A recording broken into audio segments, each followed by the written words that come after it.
Abra sua Bíblia em Colossenses capítulo 4. Colossenses capítulo 4. O bom é que o Thomas está organizando os nossos cultos, as mensagens para ir para o YouTube.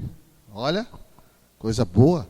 Domingo passado a sua mensagem, pastor, está no YouTube. Só é você pesquisar, está no YouTube a mensagem, né? Já pensou? Coisa boa. Então, Colossenses capítulo 4, do verso 10 ao verso 18, é a saudação final de Paulo encerrando a sua carta.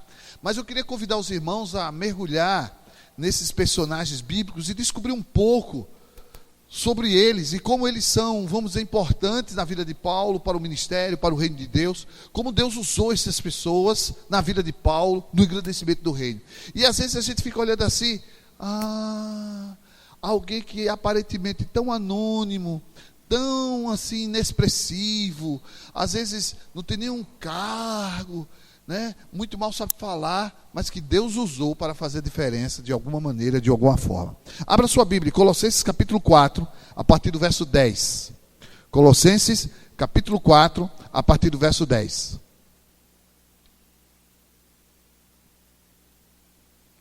E eu quero convidar da seguinte maneira: cada irmão lê um verso, certo? Eu vou começar. Aristarco, eita nome, né? Mas é o nome do homem. Aristarco, que está preso comigo, vos saúda. E Marcos, sobrinho de Barnabé, acerca do qual já recebeste mandamento, se ele for ter convosco, recebei-o.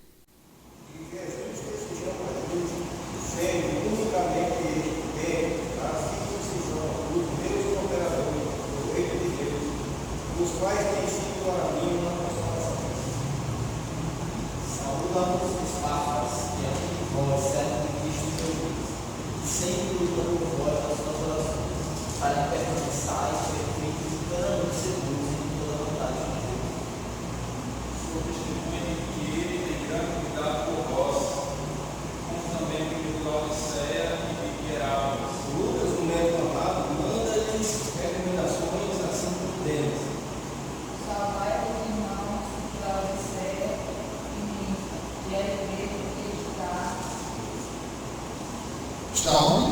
Está em sua casa. Isso, a igreja está na casa. Quando recebeste o princípio de vós, para fazer que também seja na igreja dos Laodicenses, que veio de Laodiceia, lei de apóstolo. Então, essa carta fosse lida na igreja também dos Laodicenses, na Laodiceia. 17. Também dizei para o ministério que recebeste do Senhor, para com eles.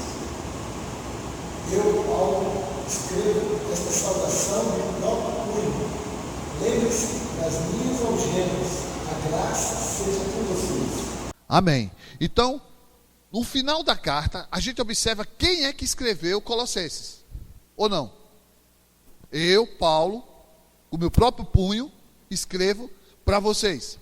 Mas vamos agora, no encerramento dessa carta, que ele começa a saudar, se despedir das pessoas, e ele começa a pontuar algumas pessoas. Por exemplo, eu vou mandar uma carta para a irmã Ruberlânio. Irmã Ruberlânio, saudai a meu irmão em Cristo, Erliton, pessoa muito querida do meu coração. A grande pergunta que irmão Berlândia vai fazer: Erliton? Quem é Erliton? Agora, se eu digo, Ruberlânio, dê um abraço fraterno, irmão Igno, irmão Lula, irmão Josinaldo, irmão Titico. Ele sabe tudo o que é. Por que ele sabe? Porque é da convivência e do relacionamento de Ruberlânio. O que Paulo está fazendo aqui é pontuando algumas pessoas que os irmãos da igreja de Colossenses certamente conheciam e que eram importantes na vida dos irmãos de Colossenses, como também para a vida de Paulo. Vamos aqui comigo. Primeiro, Aristarco. Aristarco. Ora, não tem Alaná, por que não tem Aristarco? Né? Era um judeu da Tessalônica, companheiro de viagem de Paulo, que pela primeira vez foi mencionado em Atos. Atos 19, 29. Alguém pode abrir? Atos 19, 29.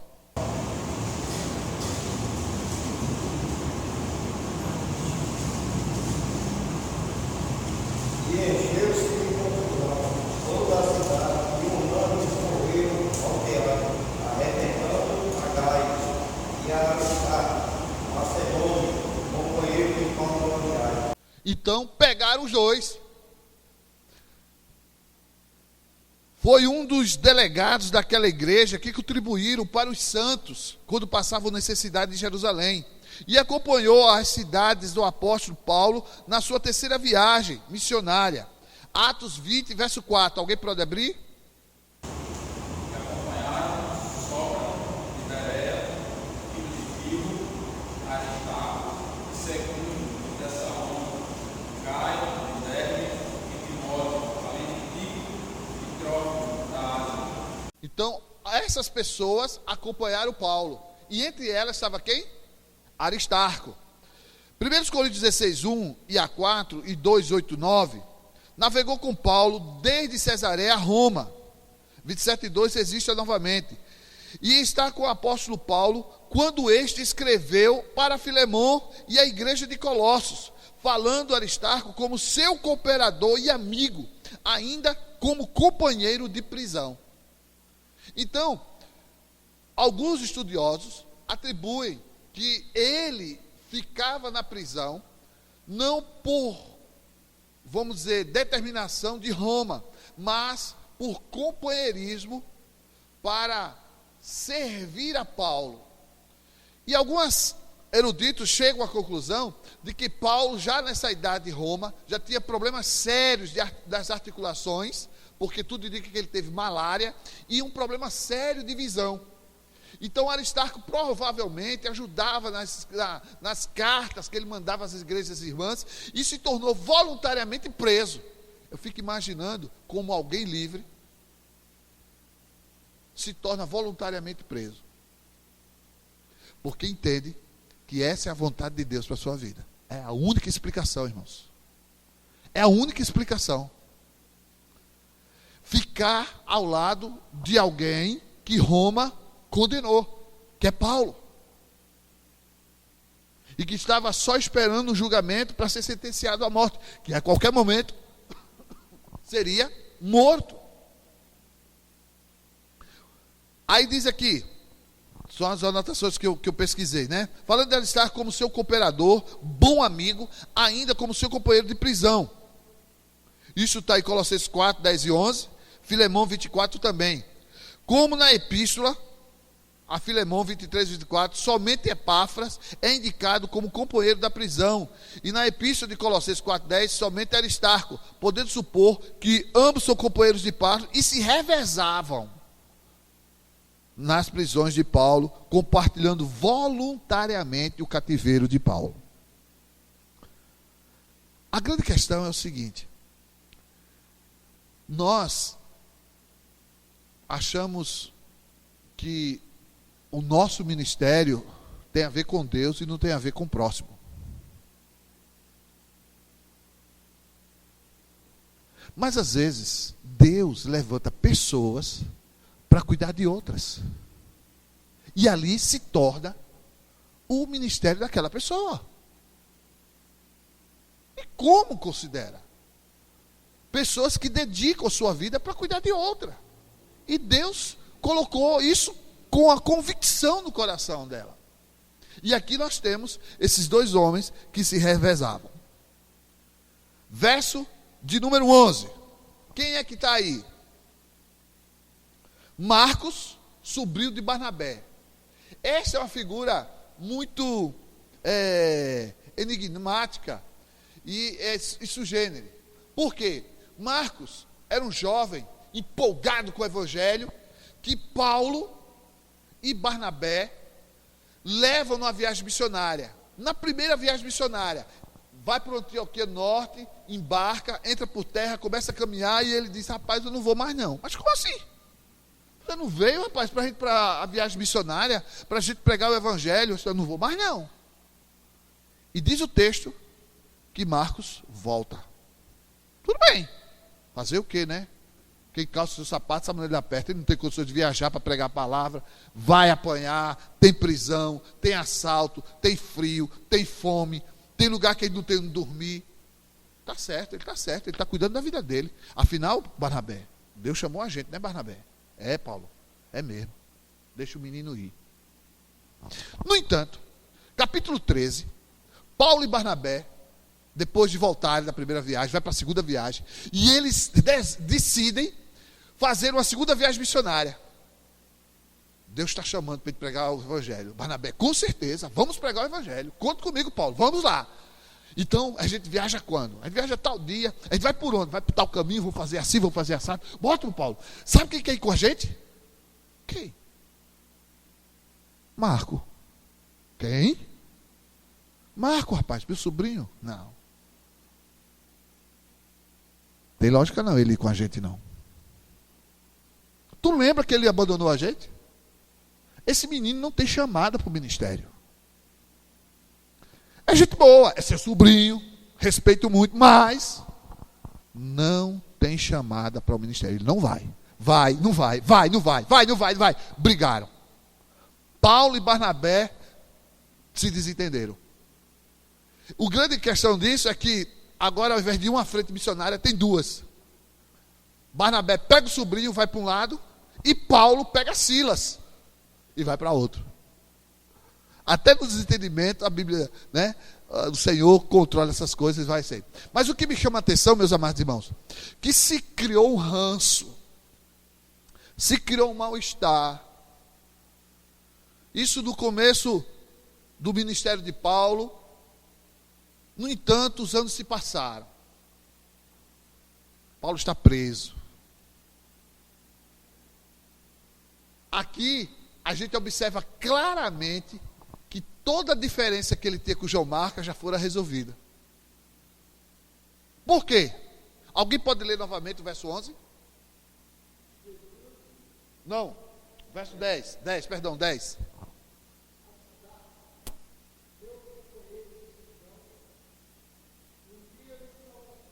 Já falamos quem é Aristarco. Agora.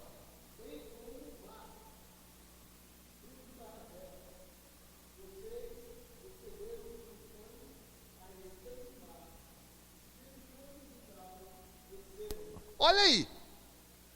Se Paulo tivesse alguma coisa contra, se ele fosse uma pessoa de má índole, se fosse uma pessoa fraca, o texto deixa claro que toda a diferença que Paulo tinha com Marcos ficou no passado. O que isso nos ensina, irmão? Nós vamos ter diferença uns com os outros. Sabe por quê? Porque nós somos humanos. Você comete erros contra mim, e eu cometo erros contra você.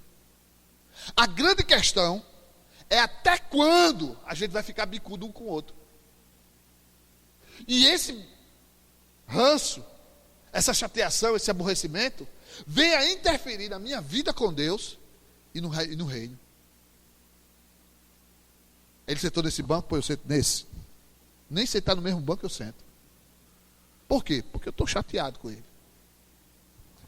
É impossível que nós, como seres humanos, a gente não se deixe de chatear, de se decepcionar, de se aborrecer um com o outro. Porque somos humanos. Agora, a gente não pode fazer disso o fim do mundo. E por conta disso, criar um mal-estar. E por conta disso, criar uma situação contrária. Aqui, a gente observa claramente que o problema que Paulo teve com Marcos, em Atos capítulo 13, já estava resolvido. Quer ver uma coisa? Depois dessa carta, ele agora está mais velho ainda, preso em Roma, e escreve sua última carta, porque ele sabe que se aproxima a sua morte. 1 Timóteo capítulo 10, capítulo 4, verso 10 e 11. Alguém pode abrir? Segundo Timóteo.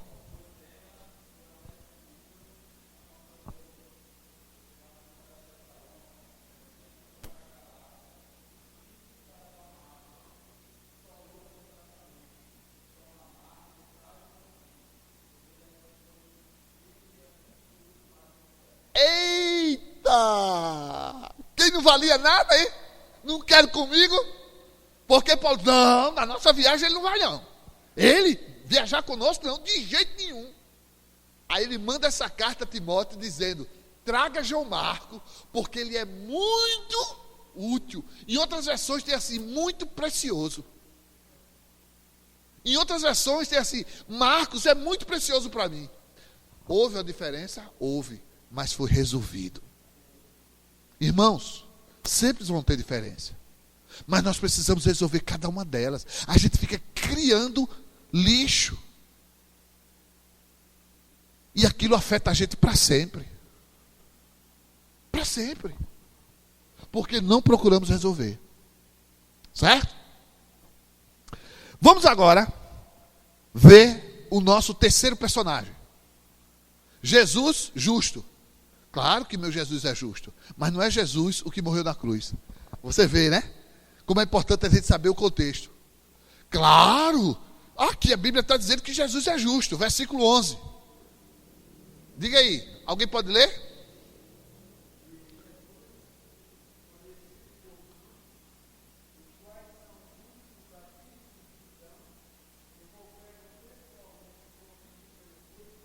Muito bem. Observe que ele diz Jesus, o chamado justo, porque era um cognome. Porque era um nome comum na época de Paulo.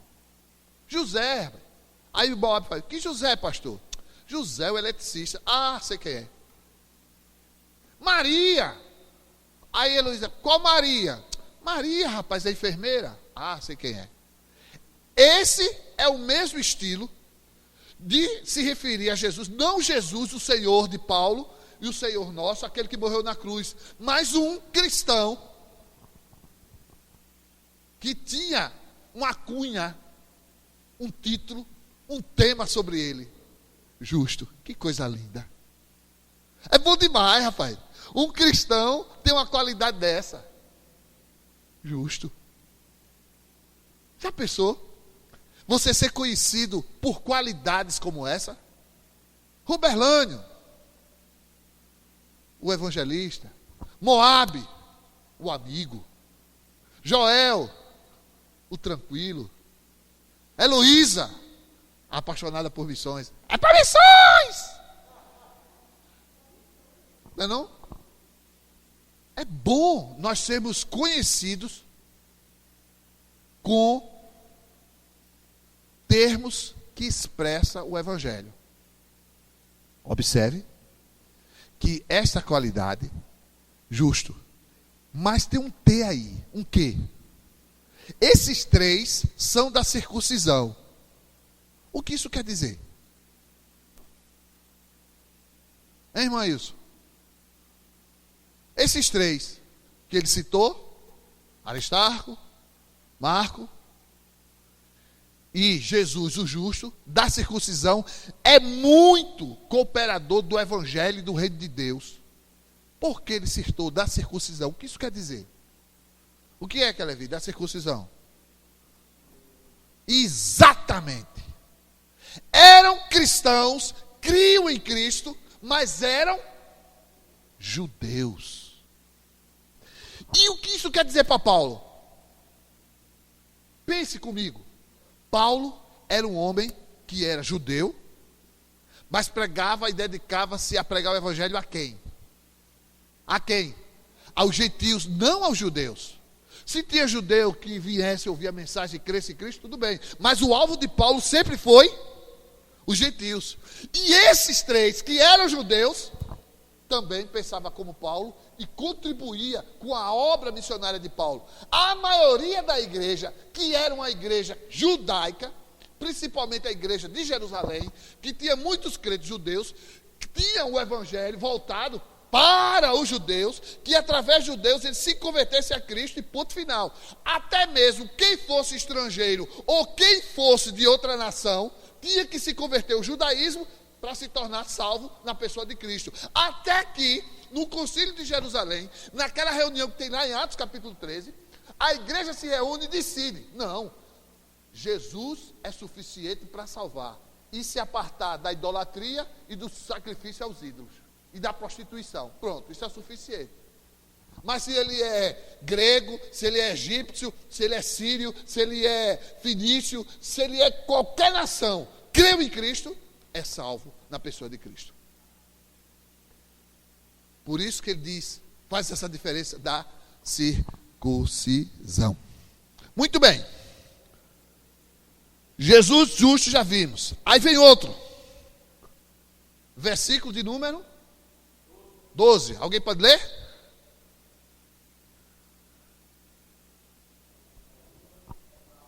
Epáfras. Quem é Epáfras?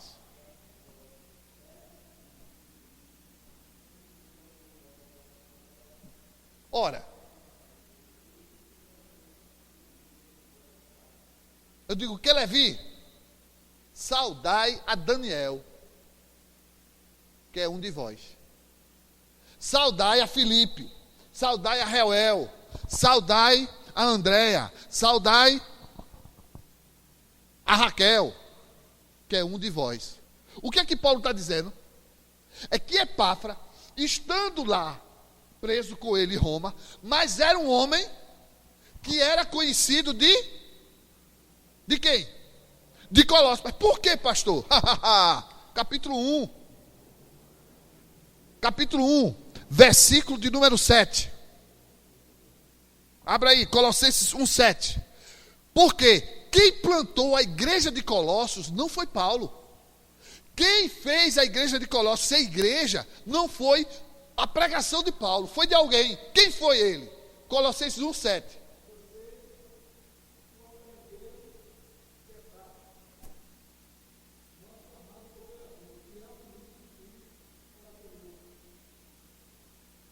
Vocês, de Colossenses, aprenderam o evangelho através de... Não foi Paulo que plantou a igreja, não. Quem plantou aquela igreja foi Epáfras. E não só, mas também de Laodiceia e de Herápolis. Atos capítulo 20, verso 4. Veja onde é que Epáfras está.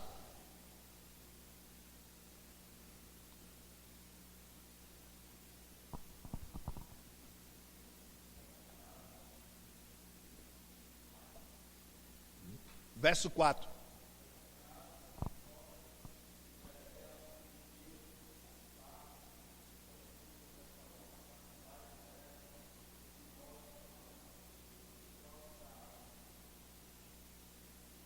Certo? O que é de vosso servo de Cristo, combatendo sempre por vós, em oração, para que conserveis firmes, perfeitos e consumados em toda a vontade de Deus. O que ele está falando de Epáfras? Que era um homem que era conhecido. De onde ele era então, Epáfras? Epáfras era de Roma? Era do Egito? Era conhecido de vós. Se era conhecido de vós, quem foi que plantou a igreja de Colossos? Epáfras. Segundo, o que ele faz? O que Epáfras faz? Nesse verso 12. Ele? Oi?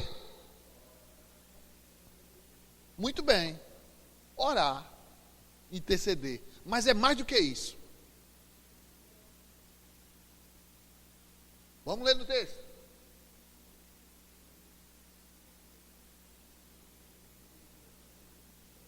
Servo de Cristo, como é? Que está sempre batalhando, lutando, combatendo por vocês em oração. O que ele está querendo dizer com isso, irmãos? Que Epáfras, que mesmo não estando lá, ensinando, fortalecendo a fé deles, mas estava fazendo isso numa luta espiritual, orando, combatendo, suplicando, enfrentando uma guerra por eles. Eles quem? Os crentes de Colossos. Por quê?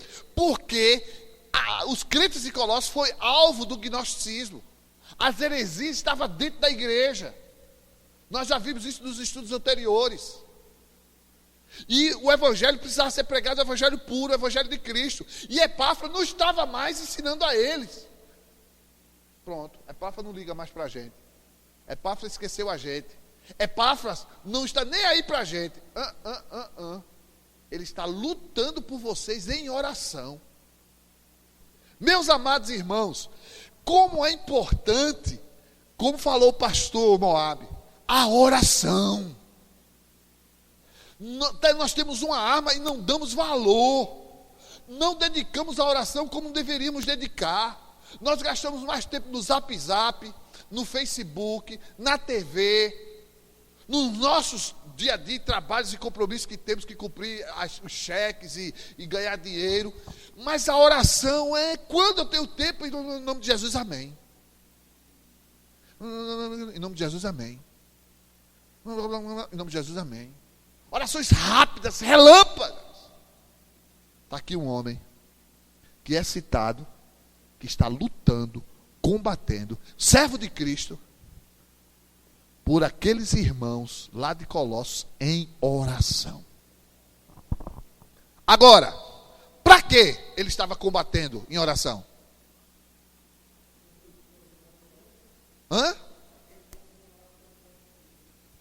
Para que eles continuassem firme. Por que é importante continuar firme? Sabe por quê? Porque estava sendo alvo de ataques. E muitos estavam, peraí.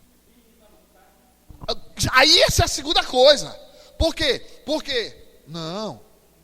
Para quê, rapaz? Se seu coração está pedindo isso, você tem o direito de ser feliz.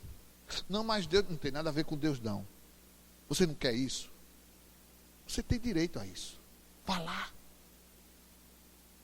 Poucos eram aqueles que realmente queriam estar firmes na vontade de Deus, irmãos.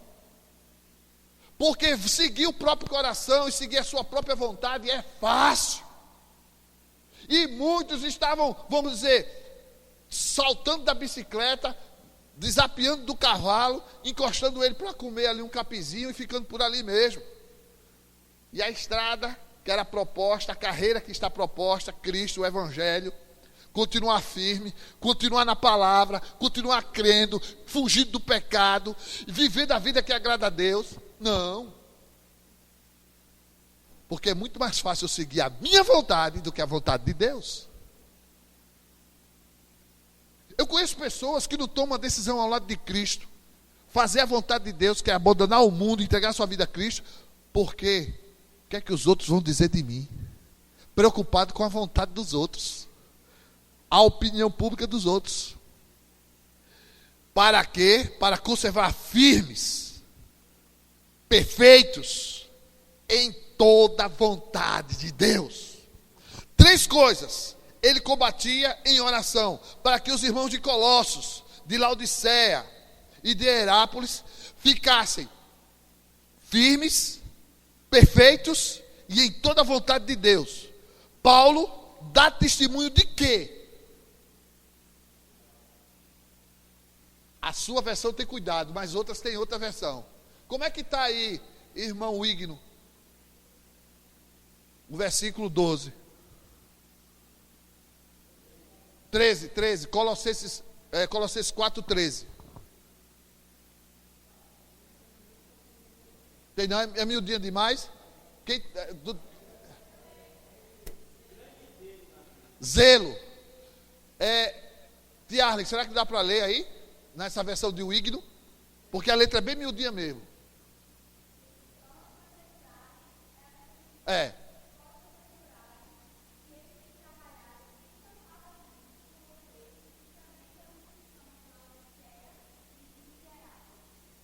Esse é o verso?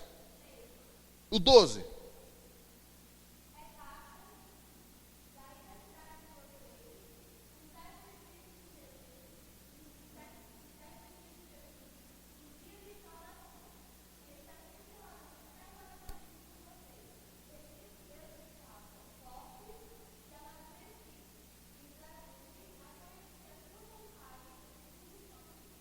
Linda essa versão. E o verso 13, ele diz, começa como?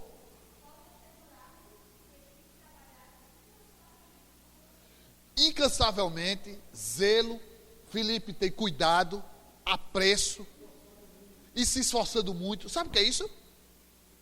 É cuidado de pastor. Esse é o tratamento que o pastor dá às ovelhas. É cuidado, é zelo, se esforça, corre atrás, está preocupado, está sempre interessado, está sempre junto. E Paulo diz que dá testemunha disso. Eu testemunho isso. Como ele é dedicado. Agora, só os irmãos de Colossos que têm esse privilégio? Mas só de Herápolis e Colossos? E também de Laodiceia. Uma ficava a 14 quilômetros e a outra a 9 de Colossos. Vamos imaginar aqui. Mais ou menos a ponte do rio Egípcio ali dá 12 quilômetros. Quando você vai para Natal, tem uma ponte ali? 12. E daqui para o Termas dá 8. Então eram cidades próximas daqui. Colossenses, Herápolis e Laodiceia. Eram cidades próximas. E essas cidades, o evangelho chegou através de quem? De Epáfras. E eu fico imaginando como é importante a multiplicação do evangelho, de abrir congregações, de ter igrejas nesse canto, de ter pessoas ali. Porque onde tinha gente, sem Jesus, tinha um campo missionário para aqueles homens de Deus. A igreja se multiplicando. A igreja acontecendo. Certo? Agora, vamos pensar em outros candidatos aqui. Qual é o próximo? Lucas e Demas. O que é que o texto diz sobre Lucas e Demas? Diz o quê? Hein, Luísa? Versículo 14. 4:14. O que é que diz o texto sobre Lucas e Demas? Lucas, o piloto de Fórmula 1.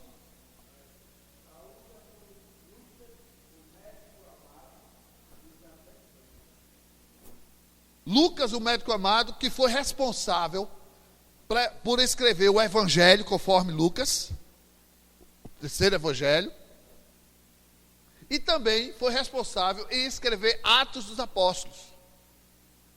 E Paulo chama de médico amado, porque tanto como pessoa, era companheiro de Paulo nas viagens, e você vê sempre lá em Atos, e nós chegamos, aí disse Paulo, e nós viajamos, e nós chegamos em tal cidade, aportamos para tal cidade, e nós, sempre ele coloca nós, e como se estivesse narrando, escrevendo ali o texto. E uma coisa que me chama a atenção, lá no Evangelho de Lucas, é que Lucas faz o Evangelho, mesmo não sendo ele testemunha ocular de Cristo, mas ele faz o Evangelho de pesquisa. Ele entrevista, ele faz um trabalho arqueológico, de história sério, para fazer as narrativas do Evangelho, que ele mesmo diz lá em Lucas. Pode dar uma olhada em Lucas 1, 2, 3 e 4, capítulo 1, que ele diz como ele fez, como ele se preocupou em fazer aquela narrativa de Lucas. E ele escreve também a Teófilo, em Lucas. Ele diz, vou escrever a você, Teófilo, isso que eu fiz, assim. E lá em Atos, capítulo 1, ele usa o mesmo termo. Olha, Teófilo, eu vou escrever a você, assim, se referindo a Atos. Médico amado, pessoalmente, mas também porque ele cuidava das enfermidades de Paulo. Ele cuidava dos dias difíceis, das crises de saúde de Paulo. E o outro personagem é Demas. Quem é esse Demas? Demas foi um companheiro de Paulo, que começou, que avançou, mas que desistiu. Nesse texto, em Colossenses, até então, ele não tinha desistido. Olhe lá, em 2 Timóteo 4, 11. Não, 4:10. 4:10. 4:10. Felipe leu esse texto agora há pouco. Demas amou este mundo e abandonou. Lucas não, continuava com ele. Era evangelista. Veja Filemão, verso 22. Filemão, verso 22. O que é que diz em Filemão, verso 22? Eita, que...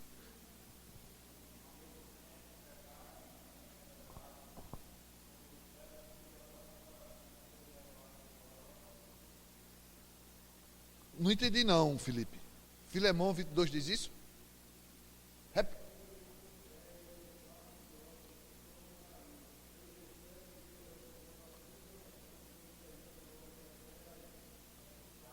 O 24, então eu anotei errado. Veja aí. Isso. Pronto. Olha aí, a relação, a mesma relação em Filemão, ele dá em Colossos. Mas, no final, que é o último escrito dele, já mais tarde, em 2 Timóteo, ele diz: Demas abandonou-me e decidiu em abraçar o mundo. Em abraçar o mundo. Isso é o verso 14. Não, 4:14. São 9h07. Próxima quarta-feira eu quero continuar isso aí. Porque tem muita coisa interessante. Que tem tudo a ver com o ministério, que a nossa igreja está apaixonada e está orando por isso, principalmente eu e o pastor Alain. No verso 15, saúda a ninfa, a igreja que se reúne em sua casa. Oxê, então igreja é pessoa, não é templo, como é tal? Na casa? Como assim a igreja na casa? Por que a igreja estava na casa? Por que a igreja não tinha um templo? Primeira igreja batista de Laodiceia. Segunda igreja batista de Colossenses. Por que não tinha um templo bem bonito? É assunto para a próxima quarta-feira. E como era importante a igreja existir, e era chamada de igreja, mesmo na casa de fulano, e não tinha 100 pessoas reunidas numa casa. Não tinha 50. Mas era chamada a igreja de Jesus. A igreja de Cristo. Isso quebra o paradigma. Vai para onde? Eu vou para a igreja. Hã? Porque na nossa cabeça, igreja é o templo. Igreja somos nós. Mas esse é assunto para quarta-feira. Vamos orar. Vamos ficar em pé, irmãos. Vamos agradecer a Deus.